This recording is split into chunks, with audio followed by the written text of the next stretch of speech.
Welcome to Primetime Super Friends. This is our very first episode, and we promise to be the show that puts the arrow in your quiver, the bat in your belfry, and the flash in your pan. I'm Jeremy, your guide to all things Starling City. I'm joined by my own super friends. First, our expert on all things relating to the fastest man alive, Michael. Hey. And our guide to the world of Gotham, John. What's up? Since this is our first episode, let's get this out of the way. This show will be busting at the seams with spoilers. We will be breaking down each new episode of Arrow, The Flash, and Gotham each week. So if you aren't up to date on these shows, you've been warned. And without any further ado, let's get into it with Arrow. Super Friends, the legendary superpowers show. So neither of you guys have watched either of the two previous seasons, is that correct? I've seen all of season 1. Okay. And you've seen nothing? I've seen half of each, actually. God damn it, and I can't make jokes! I'm like, I just want to run with it. we can go there. That's fitting, because Michael's half black. There we go. All right, so the first episode of Season 3 started off with, we see Arrow and his newly christened partner, Arsenal, who is Roy, his sister's boyfriend, chasing down a couple of guys that are running drugs and whatever. Just a nice little opening, heroic fight scene type thing. So the important thing there is we see that Oliver Arrow now trusts Roy to be out with him helping, whereas previously he had been kind of kept in the background, kept on the sidelines. We're also introduced to, at the end of Season 2, we had seen the fact that Oliver actually had not spent all of his time on the island before coming back to Starling City. He'd also been to Hong Kong, where he is essentially taken captive by Amanda Waller, who, if we're going by comic books, Suicide Squad. Yep. So we get a quick scene of, he's in Hong Kong, he's captured by her, and she's telling him, you're going to work for me or you're going to die. Do you think it's safe to say that she's maybe going to wind up being the antagonist this season? No, she may be one of them. The storyline this season is supposed to revolve around a League of Assassins and Ra's al Ghul. Oh, really? Yeah. Because there was all that talk about, they were saying that first Liam Neeson was going to try to be... Yeah, and last season we saw Ra's al Ghul's other daughter, not Talia, but Nisa or something like that. Is that a real character Nissa, from the comics? Some shit like that. Or something they made it from the show? Yeah, she's really from the comics. I didn't realize he had another daughter. Anyway, they introduced her last Getting year. around. They gave Canary a background with the League of Assassins as well, and a relationship with the other Al Ghul daughter. So Sexy. Yeah, yes, you are correct. That's going to be interesting. They introduced a new Superman Returns, that shitty ass movie. Yeah, I was wondering who got Superman in there when he first showed up. I'm like, where's this going? He's playing a guy named Ray Palmer who wants to take over Queen Consolidated and probably fuck Felicity, it seems. I don't blame him. Can I say fuck on this show? There's only one. Yeah. Yeah, we'll try to keep it down for... Keep the fucks to a minimum. Sorry. Yeah. Shit, that makes 2. You know, Brandon Routh has some major nerd credit though. He was on Chuck, he was Superman, he did Scott Pilgrim, now there's Arrow. I think he did something, was it Dylan I'm sorry, Dog I or just something? don't like him. I don't like him because he was in the worst Superman movie ever made. See, I don't dislike him because I didn't think the movie was bad because of him. I think that was bad writing and directing. I like him just because of Scott Pilgrim. I don't like him. Zack and Mary. Oh, I forgot he was in Zack and Mary. Yeah. Gay porn dude. With Justin yeah. Long or whatever. Fuck Justin. I've already had to edit myself 3 times. In the first, I guess, major story arc of the 3rd season, we pick up where we left off from Season 2, where Oliver had told Felicity that he loved her, but it was done in a way that he was essentially trying to trap Deathstroke, and he's trying to play off that he has any feelings for her. And he's called out by Diggle that the only one he's fooling is himself, so he decides to ask her out, and they go on their first date where, naturally, huge explosion, a rocket shot into the restaurant where they're eating dinner, and that causes, of course, Oliver to question whether or not his feelings for Felicity are causing him to not think clearly, as he got caught off guard and was tracked to that restaurant where they shot a missile to try and take him out. So they immediately break up. So the dynamic of that, like, I obviously not seeing season 2. Like, I'm assuming, I mean, that was like an undertone progressed theme of last season. Yeah, it's been going on since the first season. Okay, so what's the deal with him and Laurel at this point? They have decided they can never be together for all of the shit that's happened in the past. Him running off with Sarah, which is her sister, lying to her repeatedly about being the Arrow and all kinds of other shit. And they are just friends that have had a lot of sex. Womanizer. Let it play, Michael. Okay. He's rich-ish. Yeah, I mean, I Yeah. think it's safe to say that Arrow is kind of like the non-techie Tony Stark of the DC universe. I kind of think he's like Batman with an arrow, but Same Less thing. brooding. yeah, well, Okay, okay, sorry, I'm getting comics mixed in. In this TV show, yeah, no, he's pretty brooding. this whole season 3 premiere kind of had a very Batman Begins feel to it, I thought. We've also got the storyline with Diggle, who's, of course, one of Oliver's partners or helpers or however you want to phrase it in his war on crime. He has a child with his girlfriend, which causes Oliver to essentially tell him, hey, you're done going out there and risking your life. You're a dad now, which Diggle does not enjoy at first, but by the end of the episode, he's come on board with it and actually thanks Oliver for telling him not to go out anymore. We also have one of Arrow's main, at first, enemies and later reluctant supporters, Detective Quentin Lance, who is Laurel's father, Sarah's father. He is fully on board now with Arrow, and actually he is now the captain of the police force. He disbands the task force to catch Arrow, and is also developed a heart issue and can't be out in the field any longer. But he still tries, and at one point in the episode, he tries to help Arrow catch the villain of the week, was the return of Vertigo. While Arrow's trying to catch the new Vertigo, he gets drugged and sees what's supposed to be his greatest fear, which is himself. Detective Lance, or now Captain Lance, comes to the rescue and ends up having a heart attack or some sort of heart issue while he's trying to help Arrow. And then we can kind of skip to the end of the episode, or the last little bit of the episode, where Vertigo and his team have planted a bomb at a arena where there's a boxing match going on. And Arsenal, Roy, is there trying to disarm it by freezing the bomb. Meanwhile, Arrow and the return of Canary, who had disappeared at the end of last season, are on the roof battling with Vertigo. They capture Vertigo, and Oliver goes off to deal with his problems with Felicity, and he also gets a phone call from Barry Allen, which we'll talk about later. To end the show, we get a scene with Laurel and Sarah, the Canary, just kind of saying, hey, where have you been? How you doing? This kind of thing. They go their separate ways, and right as they do, we end the show with Canary turning around, catching 3 arrows right in the gut, going toppling off of the rooftop and falling to her death as Laurel looks on and Chick's bleeding head all over her lap. So you think it's safe to say she's definitively dead? Yes. I don't know. You can take. I mean, at least it's 4 comics, arrows. right? But Yeah. I think she's dead because I think Laurel's going to be the new Black Canary or Canary. Well, like in the comics, I believe. Isn't She's the Canary. Yeah, in the okay, comics. yeah. I don't know where the hell this Sarah character came from. I think it may have been made up for the show. I don't know that for a fact. Why do you think they do that for the TV shows? Add these just to have more characters? I think it's so that you can't predict exactly what's going to happen. Or maybe also to that give makes somewhere sense. to go with those characters. It's like, Okay. you know, if they decided to wait another season to do this, for instance, or even till the end of the show, you'd be like, oh, that's how she got to becoming the Black Canary, right? And they spent all of last season. I'd been told at some point, like last season, they did kind of a flash insert, and I obviously haven't seen it.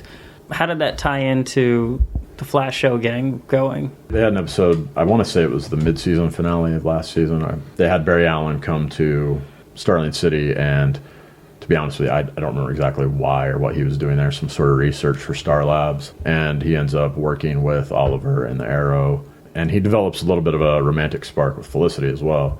Towards the end of the episode, he goes back to Central City, and towards the end of the episode, you see Oliver and Felicity looking at news reports that explosion, lightning has struck Star Labs. Of course, anyone that knows anything about the Flash knows what's just happened.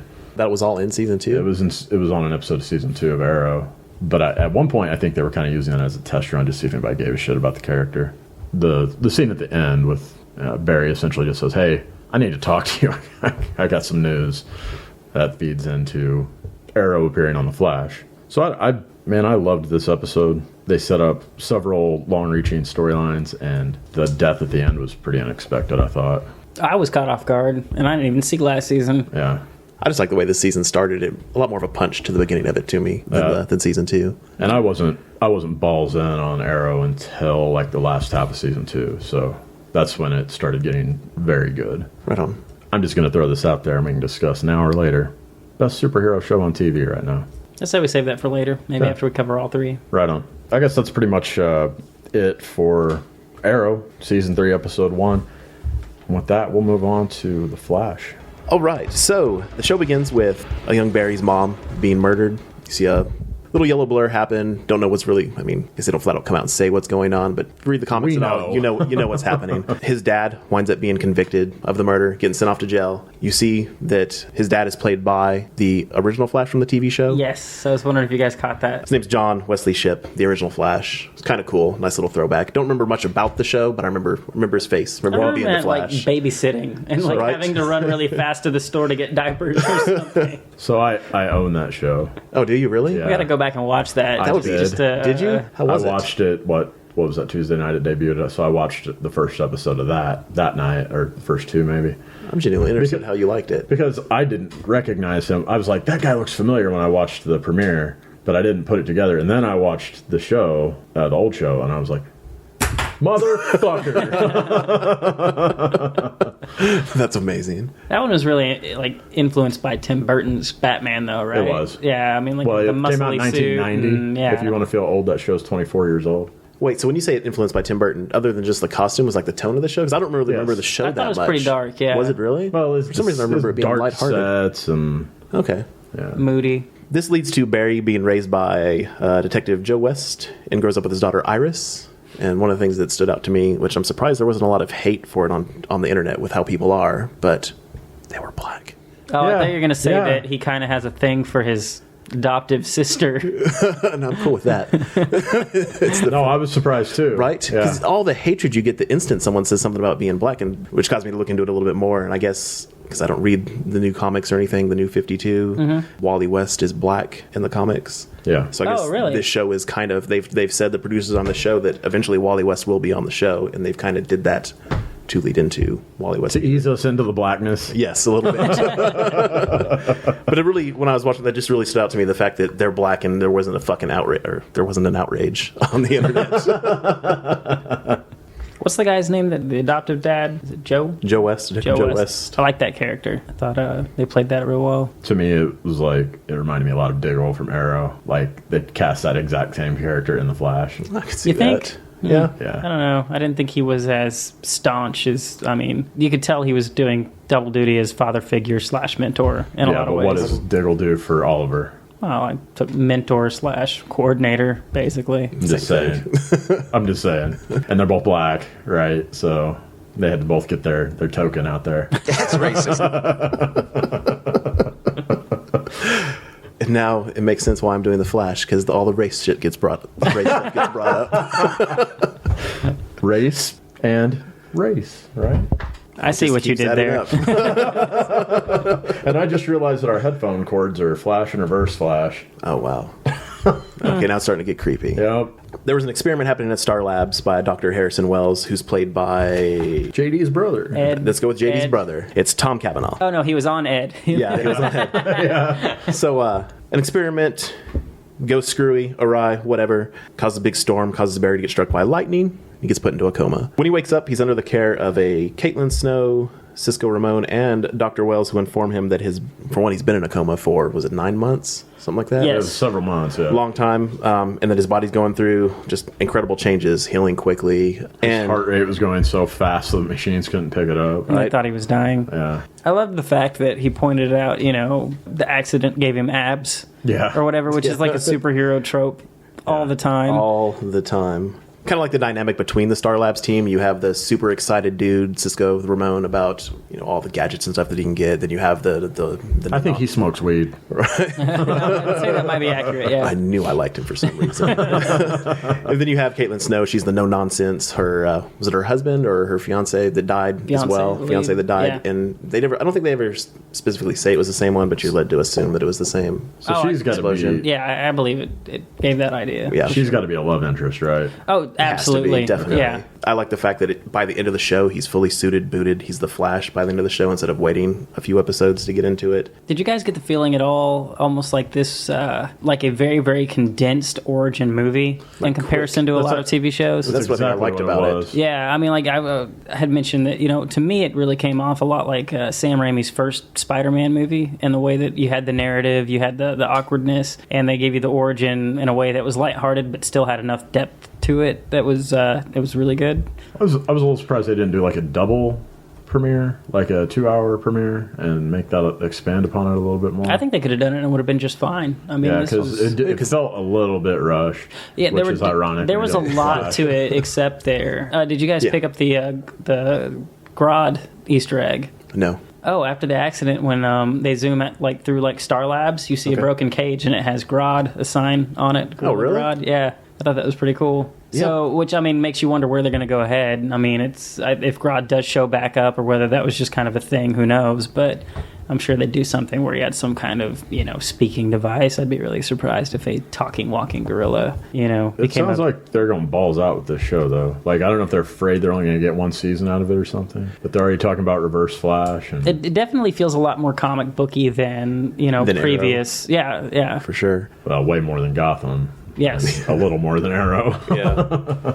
Well, at the same time as all this is happening, there's another, I guess, the first meta-human type foe. You get introduced to him, Clyde Martin, dude, control the weather. One time when you ran into him, it actually shows more of the Flash's powers, like the ability to go through the door. The car wreck's happening. I don't know if you guys caught that. It's flying through the air. Catch that. He instantly just vibrates through the door. It's kind of cool. Oh, good. I'm glad they hit that. Right in the first episode. I didn't think about it because I'm used to him being able to do that. Yeah. I figured that's something they could make into a storyline later on, him discovering he can do that. Right, and then having troubles with trying to keep it all together. That's one thing about this episode. It just seems like he's going from balls nobody out to he's the freaking Flash. Don't say freaking. That freaking did it. I'm sorry.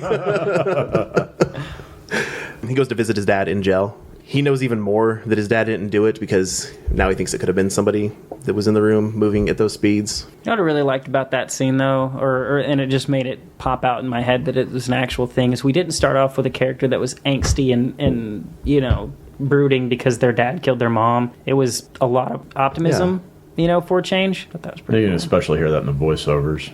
Yes. When he does wake up from the coma, meets up with Iris. She's dating her dad's partner. Yeah. His name is Detective Eddie Thawne, which is pretty close to Dr. Eobard Thawne. Their name. That was my question to you guys. That's where I was, because obviously, we're jumping ahead. We're going to talk about it at the end with the thing where it's, you see the yellow light. At the end, Dr. Harrison Wells goes into a secret room, stands up, goes to a projector. You see the Flash, and you see the headline is 2024, and that Flash missing, disappears in crisis. I fucking loved that. Right. What do you think they're going to go with that? I think that's the season finale, or the series finale. Right in 10 years. Right? It's exactly 10 years from now. Yep. I kind of wonder if it's going to be that, we get, let's call him Professor Zoom or whatever the heck they want to call him from the comic books, is going to be the Doctor, and then we can do Reverse Flash will wind up being a, detective boyfriend guy or something. I think it's something where maybe he'll pick up the mantle later on, or they'll come up with something that's close enough that he kind of assumes one of those roles. Yeah, because I don't see him being the Reverse Flash, but I don't. For some reason, I see the Reverse Flash being older. No, it's that makes probably sense. because he was a little bit older in the comics, I thought.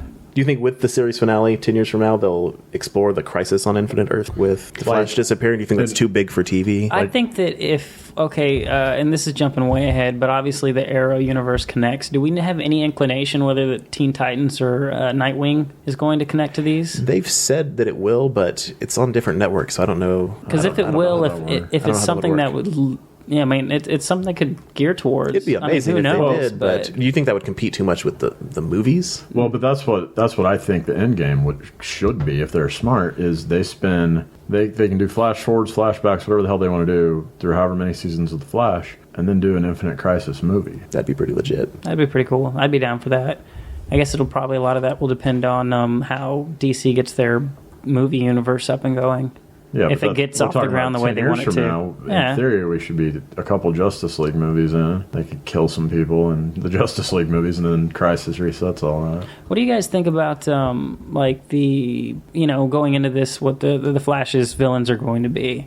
He has notoriously cheesy villains in comparison to, like, Batman. And they've already got the dude from Captain Cold. Yeah, the dude from Prison Break's going to be him. And then there's Professor Boomerang or Captain Boomerang? I think it's Captain. Captain Boomerang. Boomerang. Sure it's Captain. So, yeah, I mean, do you think this is going to be like Smallville, I guess, where it's just like a Monster of the Week TV show? Yes, and I look forward to it. I think it's going to have that element similar to what Arrow does, where they have a villain of the week, but they also have a storyline that connects everything. I would be okay with that. I thought, since it was that, do we know if there's any other anyone else that was affected by the accident that just kind of instantly you go, okay, everybody's going to be coming from that? There'll probably be a lot of that.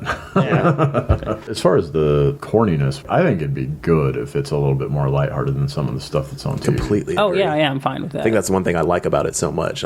You said earlier about Arrow being the best one out there. This is only one episode in, so I can't call it that, but Right. I do enjoy Hell's okay, right? I enjoy the hell out of this one. Yeah, Hell's okay, definitely. We can do like the Steve Austin show and the family friendly version. You say everything except fucking cunt. Or fucking cunt. Okay, so do we want to talk about the Arrow Flash connection scene? You see Barry Allen go back to Starling City, meeting up with the Arrow, asking him pretty much how he does it, what direction he should take. I thought it was cool to see that they're going to Them together. go back and Crossover, forth. yes, Well, yeah. yeah. And yes, I guess. the scene itself was campy as shit. Yes. Oh yeah, especially the thing at the end with the Arrow swinging off. He's like, cool. Well, he and then says- Arrow running. Then In a Flash. flash. Yeah. Right after that happened, Ashley goes, gay! Yeah. No, it was cheesy, but at the same time, like I kind of liked the fact that they were like, okay, here's a bit of a superhero mentor. Yeah. Yeah. For the Flash, that way it's not just the standard, oh, I'm gonna go be a superhero now, and you know what's going on. Yeah. Crossovers are cool. Yeah. But definitely cheesy. Yeah. Yeah, and it would have been okay. It was cheesy enough when he said in a flash, but then when he added the cool, I was like, oh, come on. And actually, I started following Stephen Amell, the guy that plays Arrow, on Twitter a few weeks back, because I don't know why I'd never been following him before, but for some reason I looked him up, and his Twitter was actually pretty interesting. He actually posts regularly? Yeah. Yeah, he actually I didn't know answers that. fans and stuff, too. Well, and talks about how much he likes freaking comic books. Yeah. It's amazing. Yeah, I'm a big fan of him just because how elbow deep he is in all Yeah, this. hell, he's doing the voice of Arrow in the Lego game just because he doesn't want anyone to touch that character except Yep, him. he's trying to make it his. Really? Yeah. I'm going to have to follow him. He's That's lobbying awesome. to get it in the Justice League movie eventually. I mean, like, they're saying that it won't happen, but Yeah, he's saying he it's should. not going to stop him from trying. So That's amazing. I'm all for it. Just grow a goatee. Do it right. He's got a... Grow the goatee.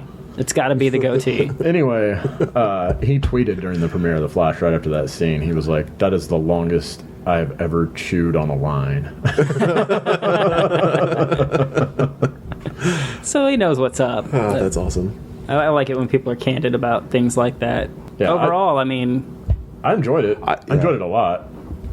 But it's one of those things where it's the premiere and they've jammed so much shit in there, and I just want to see what they do. you want to see the Flash slow down a little bit. Pretty much. All right, so that's going to do it for the premiere of Flash. Next up, John's going to share about Gotham. All right, so obviously we're coming on episode 3 of Gotham, so I'm not going to give you the whole rundown of the series, but we've been given the set pieces for, guess what? Batman's parents got killed. Batman is Bruce Wayne, the little kid. What? Yeah. So that happened, and we meet Jim Gordon and his cast of cohorts that are going to take us through the season. You know, Gordon is this straight-up cop trying to do things by the book the right way and serve justice, and it seems that everybody else is crooked. Okay, in previous episodes we'd seen Gordon looked as if he had killed Oswald Cobblepot, the penguin, if you haven't caught on to that. He Well, they is only the say penguin. he walks like a penguin. I'm about just 19 saying, times. if you haven't caught that he walks like a penguin, looks kind of like a penguin. Eats fish, tuna sandwiches. Yes, yeah, that actually comes up in this episode. He's the penguin. Spoilers, he is the penguin. What the fuck? Yeah, he's the penguin. I hope you've been paying attention. You might have caught way. that. My mind is blown. So he's been out of the city for, the last episode, and it opens with him coming back, seeing prostitutes on the street, someone getting mugged, someone's purse is getting stole, whatever. And he's like, home sweet home, because that's what people think. Corny. And to his credit, I do like the actor that plays him. I don't know his name. I think he's great. It's a good choice. To get us rolling in this episode. And then after that, we're introduced to Ronald Danzer, who's screwed a bunch of people over for some money. And he'll be our first victim of the week as he gets attached to a giant weather balloon and, shot off into space. But he doesn't stay in space. Well, that'll come back later. What do you guys think about this at this point? The Bullock and Gordon relationship. I liked the first episode a little bit where it's almost like Bullock liked him. He was trying to help him out, get him to understand how it goes, even though he didn't really care for him. Now it just seems to be that they don't like each other at all. I like the dynamic between the two. Yeah, I'm fine with that dynamic so far. I would like to see at least a little bit more of the side of Bullock that really is trying to do good things, not just cover up bad things from happening. Well, I want to see him develop into the bad person but good cop. Yes. Yeah. That's kind of what I'm waiting on. I love Donald Logue as Bullock. I think he's amazing. But I would like to see at least a little bit more of why this guy would still be a cop by the time Batman rolls around. And we're introduced to Bill Cranston, who's just a total, can I say douchebag? Yeah. Douchebag of a cop. You can say whatever you want to. I don't give a shit. He basically comes out, tells Gordon he doesn't like him, and the way to take care of things is by beating and interrogating people and whatnot. So already we know that this guy's going to be a problem. At that point, we're reintroduced to Catwoman. How do you Selena know that she's Kyle, Catwoman? She likes Call her Cat. She likes to go by Cat. And you know what really got me is later in the episode, and I'll get to that in a second. Basically, this sets up a scene that takes, makes her witness to Bruce Wayne's parents dying. She takes Gordon to this sewer pipe or whatever, and he's like, well, how could you see that happen? How could you be a witness? She's like, I can see in the dark. God. Because I'm like a cat. Meow. How did she do that? She just starts cleaning herself. I was drinking a saucer of milk while I watched the murder. Hanging out with these other cats that are my friends, because I'm like a cat too. Dude, Gordon's a shitty cop. He handcuffed a young girl and then went down in the sewers. Handcuffed her in Crime Alley. Right. Okay, you'll be all right. It's like putting that goat for the T-Rex in Jurassic Park. Exactly. Here's this little girl in leather. Come and get her. But she's a cat girl, Jeremy. She can hold her own. And she doesn't stay there long. But he didn't know that. Right. So, he finds a wallet, basically putting her at the scene of the crime, yet never questioned if she was the murderer. Couldn't have been. Women aren't capable of that kind of thing. That's not true. Oh. After that, we go to Fish Mooney and her wonderful overacting scenes. Hate that bitch. I can't understand if she's trying to go for that old-timey, why don't you come up and see me sometime? Because the way she talks, the cadence in which she speaks just makes me want to be like, does she need to go see somebody about that? Maybe, It's the wrestling fan in me comes out, because when she does those pauses, what? Right. Even the writing on that character, I'm kind of worried about where that's all going, because she overacts. And in this scene, we see, Montoya and Alan, the two detectives, who seem to be, I guess, on the up and up, right? So maybe not. We're the only other two that are trying to prove that something got covered up. So that makes 3 cops, apparently, in all of Gotham that are, trying to do good the right way. In which case, she immediately throws Falcone under the bus, which you would think that would come back to haunt her very quickly. I can't wait for her to die. Can't wait. I would never know. And if it's the Penguin that does it, he's going to get turned into the hero of the show. This city needs a better class of hero. Wah, wah, wah, wah. I'm the Penguin, in case you didn't catch that. Yeah, so Falcone gets thrown under the bus. I do like the Falcone. Is it Falcone or Falcone? How do you guys say it? I say Falcone because that's what they said in Batman Begins. Yep. I've always said Falcone, but they say it, I guess, kind of both ways in the show, I believe. But I'm interested to see kind of what influence he has on the show as it goes. I enjoyed the scene between him and Oswald Cobblepot, which is the Penguin. Right. Oh, and in case you didn't know, it's the very next scene that we get to see Cobblepot. He gets caught back in Gotham. He's about to get turned in. He kills the guy that's going to catch him, and then he immediately goes and orders a tuna sandwich. Why would he do that? Because he's the Penguin. Just in case you didn't know. And then, after that, we get into, and I really like these scenes. I don't know what you guys think, but it's Alfred is bugging Bruce, basically. Coaxes him into a sword fight with the canes, Thank you for saying with the canes. So, come on, man. What a weird take on Alfred. Pervert.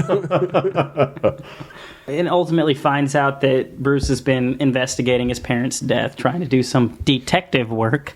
I like these scenes. I like the guy that plays Alfred. I think that, the kid is one of the best actors on the show as far as his demeanor, the way he plays it. He's a great actor, but I'm going to raise a beef right now. This little bastard is already Batman. Oh, he's definitely getting there, that's for sure. It's been, 2 weeks since his parents died? He's already Batman. He's sneaking up on people. He's, testing his limits and stuff. What happened to, being traumatized by your parents dying? And I don't know, training somewhere? You just see him swinging in like a toddler Batman outfit in one episode coming He might up. as well, because, he's, like you said, he's, winning a sword fight. And He just starts wearing a cape around the house. He's like, I wear it because I want to, Alfred. Don't judge. and somehow he's involved in all these police files and stuff. How the hell is he getting a hold of this stuff? Yep. Easily. Weren't you paying attention? Right? Gordon's just like, here you go. Oh, you're the kid. Yeah, this is what your parents look like after they were gunned down. Yeah, look at these horrible Memories. pictures. Yeah, I totally didn't expect the show to have that much of the focus on him, the way they were talking about the show I don't think beforehand. I don't think it started that way. Yeah. I think after they cast the kid, they were like, let's make this a little bit more Batman-y. But I'm saying, have him going to class, learning criminology and stuff. Not. I think that I'm okay with the amount they've done it so far. It's not too much. I think it's feasible at this point that he may have taken fencing lessons. I suppose. I mean, he's rich. That's what rich people do, right? But it's just another example of, we get it. He's going to be Batman. Right. Yeah, no, because I will say that I think was it the previous episode where it had him kind of burning his hand? Yeah, that was and Alfred freaking out on specifically him? what I was like, really? See, I was kind of okay with that because someone that's been traumatized, some kids act out and do just weird, crazy things. That's true. I could see that, burning yourself so you feel something. Maybe he's so numb at that point. Angle. So, I thought that was great, and I like the fact that Alfred flipped out on him, and then it was like, this kid's messed up. So I don't know. I'm anxious to see where that goes. I do like that dynamic. I'm just waiting on him to start I don't know, get a pet bat or something, or carry around a baseball bat, or. Just certain times that he just talks in a different voice. Call me Bat. Right. I found this cave under the house. It's like a cave where there could be bats. I'm going to call it the Bat Cave and keep bat things there. Like my bat bicycle that I have. I put bat logos all over it. Oh, have you met Ace? He's the Bat Hound. All right, so after that, we get another scene with detectives Allen and Montoya confronting Gordon about whether he killed Penguin or what his idea of justice is in this city. Kind of, again, putting the pressure on him to, is he good, is he bad, do they have the right intentions, which we'll get to a little bit later because Montoya's got something going on. So that was maybe the worst piece of corny overacting I've seen on this show so far, when the guy detective, I don't know his Alan. name, he's like, take a shower. You smell like you've been in a sewer. Right. Brush your teeth and go to bed, young man. That's basically what that is. They have this real serious conversation. And Gordon, piece of advice, take a shower. You smell like you've been in a sewer. But he had been in a sewer. Ba-dum-bum-bum. Maybe that dude just doesn't like BO. Maybe he was like, this dude needs to bathe. It just struck me as stupid. He was cleaning doo-doo off of his shoes. He should have wiped it on that guy. And then say take a shower? Perfect. No, you take a shower. Wait a minute. We could shower together. What they don't show is the scene that they cut out is Gordon yelling back, "That's where I'm going!" That's not what your mom said last night. Or it's from your mom. Yeah. Great, I smell like your mom. What'd you say? Nothing. And we've officially reverted. Sorry. All right, so an interesting part of this was also through that Bruce sees the scene on the news of the people speaking about the vigilante, and Alfred actually coming to the defense saying someone has to do something about this, and you get from Bruce, well, he should be caught. He's killing people, and that's wrong. Because I'm Batman and I don't kill people. Yeah. Balloon Man's my hero. Right. We get a little bit of Barbara and Jim and their dynamic. I'm not sure what I think about that relationship in the show yet, mainly because I don't know how I feel I don't feel like there's a lot of chemistry there. But during that, Gordon gets on his soapbox and he talks about how vigilantes can't run amok in his city, and if someone's out there doing that, he's going to catch them. It's kind of like a precursor. It's all a precursor. Yes. Every last fucking second. How can we make this sentence reflect back on where this is all going? Guys, Batman. Batman, Batman, Batman, Batman. And just when you think maybe you're not thinking about Batman, Batman. Penguin, penguin, penguin. Cat. Well, Batman. yeah, but it's all part of Batman. We see the citizens talking about how this guy is the way to go. They interrogate the landlord of the person who may or may not have stolen these balloons. And I don't know what was up with that guy, but he was very, cartoony. Villain of the week, man. Okay. They got to fill it in somehow. Finally, anyways, Bullock decides he's going to get on board and start looking for this balloon guy. And, only because he's targeting dirty cops. Oh, yes, yeah, I guess that's... Yeah, sorry. Meanwhile, the dirty cop from earlier, he got ballooned and sent up into space. So that sparks Bullock to jump into action, which I gotta say, I liked Bullock's montage of him going and, kissing on the prostitutes and kicking the guy in the nuts, and then he's like, I just wanted a burrito, bitches. I thought that was actually pretty good. I'm good with more Bullock montages. If they want to do that every few episodes, I think I'm on board for it. I just hear the freaking Team America montage song. The suspect in the whole thing, they catch him in the apartment as the guy that stole the balloons. The thing that got me was the lady that answered the door. I don't know if you caught it, but the part where she's about to throw the TV on him, and then just when she gets caught and she's standing there, at point blank or whatever, chunks the TV and it bounces off the couch. In my head, I'm just like, I want to do that. That looked fun to me. Go back and watch it. No. Yeah. That's when we get to the balloon popping incident. I think for me, this was the most campy moment of the entire show, which is saying something. Yeah, right. But the old lady's walking her dog. Of course, the old lady's walking her dog. She looks up, the dog runs off, and she gets flattened by a person falling out of the sky. That was hilarious. Oh, it was funny, but it was definitely... I just felt like it didn't fit the rest of the tone of it. I was a little surprised that they showed the body splattered on the ground afterwards. Yeah, afterward they show her covered with her legs hanging out. I'm like, who's covering this body? Nothing to see here, people. Nothing to see. Just an old lady smashed by a Skyman. Skyman. He's the next Batman villain. That's right. After that, we see Penguin. He's taking up a job at a restaurant as a busboy and seems to be making some mob connections, kind of playing stupid to what's going on. But I guess we can call that really the rise of the Penguin. Such a child. Wow.